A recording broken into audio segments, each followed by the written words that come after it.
আদর্শ বাড়ি। আমি খুবই সাধারণ একজন মানুষ, তবু সকলে ভালোবাসা পায়, এর জন্য আমি কৃতজ্ঞ। তবে একটা কথা বলতে পারি, এই গ্রুপ ছিল বলে আমরা সংঘবদ্ধ হতে পারি।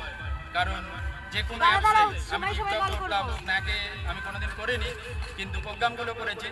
তবে একটা কথা বলতে পারি, সংঘবদ্ধ হওয়ার জন্য সবচেয়ে বড় অপশান গ্রুপ। আর এই গ্রুপ থেকেই আমরা একজন আর একজনের সাথে সারিবদ্ধভাবে আসতে পারি। তবে এই গ্রুপে এসেছি, এই গ্রুপে যে সকল অ্যাডমিন রয়েছে আমি প্রত্যেককেই চিনি, বেশিরভাগের মুখ চিনি। বাপি আমাকে এখানে নিয়ে এসেছে, রতন আমাকে বলেছে, এই দাদা রয়েছে, এই দাদার জন্য আমি হাততালি দিতে বলবো। সত্যি আসার পর থেকে এত সম্মানার্থী করছে আমাকে, আমার মতো একটা রাস্তার ছেলে যে স্টেজে দাঁড়িয়ে রয়েছে, এত বড় বড় কথা বলছে, সেসব এই ভাই দাদাদের দয়া, এই বোন রয়েছে। তবে বাপিকে আমি আমার জন্য প্রথমত ধন্যবাদ জানাই ভাই, যে এই জায়গায় আমাকে নিয়ে এসে দাঁড় করিয়েছে। আমি তো একটা সাধারণ মানুষ, এভাবে এগিয়ে চলো।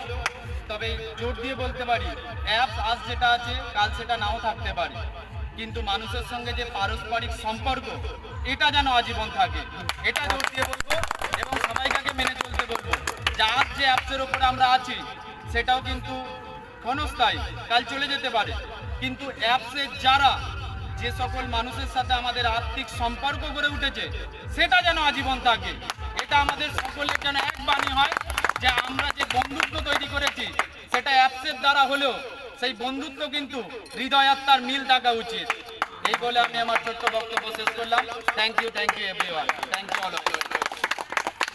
ধন্যবাদ জানাই অনেক মূল্যবান